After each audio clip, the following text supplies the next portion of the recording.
Olá, bom dia. Estamos de volta com as principais notícias do Brasil e do mundo desta segunda-feira. A taxa de desemprego do Brasil tem apontado tendência de queda. Apesar disso, ainda é a quarta maior entre as principais economias do mundo.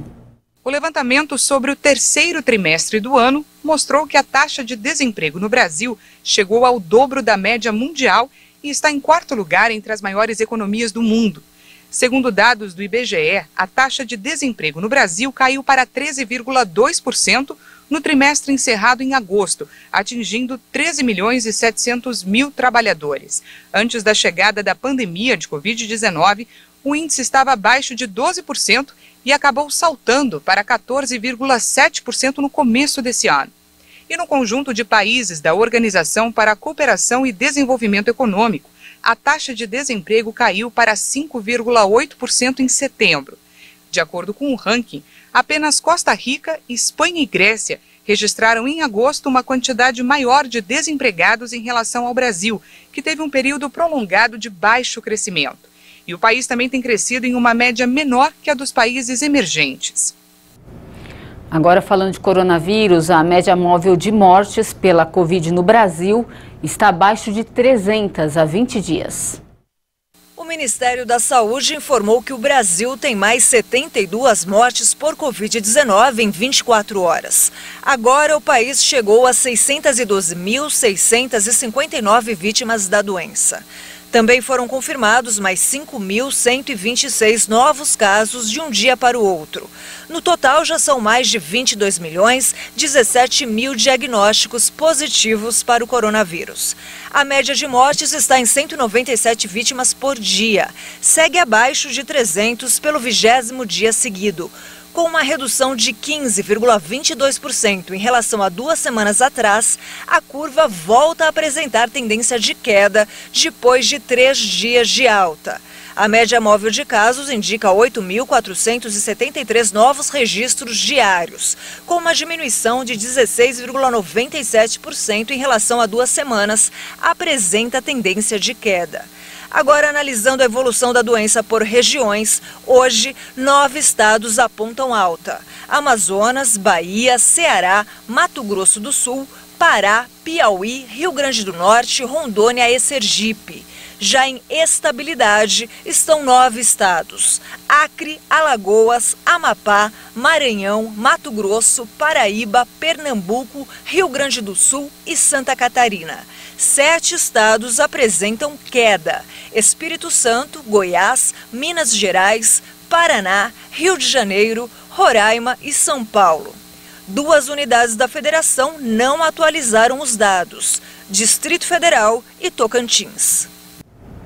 Ultimamente, a gente tem ouvido falar bastante sobre o 5G, a nova tecnologia de conexão móvel que vai chegar ao Brasil em 2022. Especialistas explicam que será uma nova internet com muitos progressos. Para entender como chegamos até aqui, vamos acompanhar na reportagem. Nas últimas décadas, as telecomunicações mudaram muito. No Brasil, o telefone chegou em 1877. Apenas um ano depois de ser patenteado por Alexander Graham Bell, conhecido como o inventor do aparelho. Na década de 1960, o país tinha 1 milhão de usuários e 1.000 empresas do segmento. Até que nos anos 70... E aí veio um outro marco na telecomunicações do Brasil, que foi a inauguração da Embratel. E a Embratel era responsável, era uma estatal brasileira responsável pela expansão das telecomunicações do Brasil. Então, a expansão se deu, inclusive, na questão social de instalar orelhões.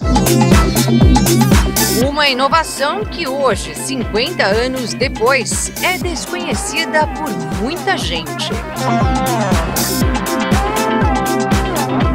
Pode até não parecer, mas aqui na capital paulista ainda há quase 7.000 telefones como esses. Mas se contabilizados todos os telefones públicos ainda ativos em todo o estado de São Paulo, de janeiro a agosto deste ano, apenas um crédito foi utilizado a cada 14 dias.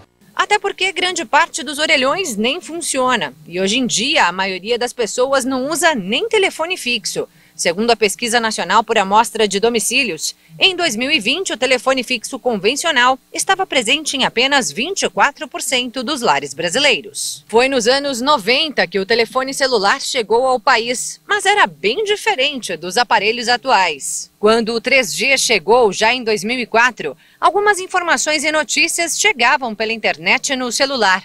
Mas foi com 4G em 2013 que muita coisa mudou. 4G atende hoje, né, as grandes necessidades de streaming, né, permitiu velocidades para a gente carregar filmes, várias aplicações. Aplicações que atualmente abrangem todas as áreas da vida. Além de aprimorar as formas de comunicação, o 4G trouxe mais entretenimento e funções que possibilitaram o desenvolvimento da indústria, negócios e até da educação. Mas com 5G, tudo isso evolui muito mais. E você vai poder proporcionar ao usuário um processamento de telecomunicações, tempo de transmissão menor que 1 milissegundo. E isso proporciona a você uma telecomunicação em tempo real. Mas essa ainda não é a realidade do 5G já ativo em alguns aparelhos no país. A gente não tem ali o 5G de fato. Porque ainda o Brasil ele ainda não está totalmente estruturado. Você tem muitos lugares que ainda não tem antena 5G, porque acabou de ter aí as vendas das faixas de frequência, né? Estima-se dos próximos 3 a 5 anos a gente ter aí aproximadamente 60% das estruturas já montadas. Mas de julho a setembro do ano que vem a gente já teria em todas as capitais uma estrutura mínima para que as pessoas já comecem a sentir essa diferença de como está funcionando e até a usabilidade mesmo. E aí sim chegarão evoluções que parecem sair de filmes de ficção. Segundo os especialistas, cidades inteiras estarão conectadas e as pessoas poderão ligar e desligar equipamentos domésticos à distância, fiscalizar medidores de água ou luz e até os pets, idosos ou crianças poderão ser monitorados de longe. Por isso, a expectativa é que a tecnologia chegue aos 4 cantos do país. E sim, será preciso ter um novo aparelho, porque não é possível adaptar o celular 4G para 5G.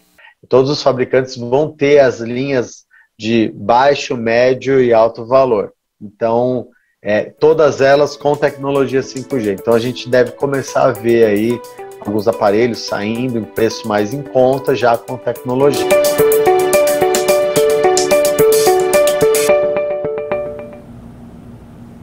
E essa edição fica por aqui. Muito obrigada pela sua companhia. A gente volta a se encontrar amanhã, na edição das 10 horas. Eu espero você. Até mais.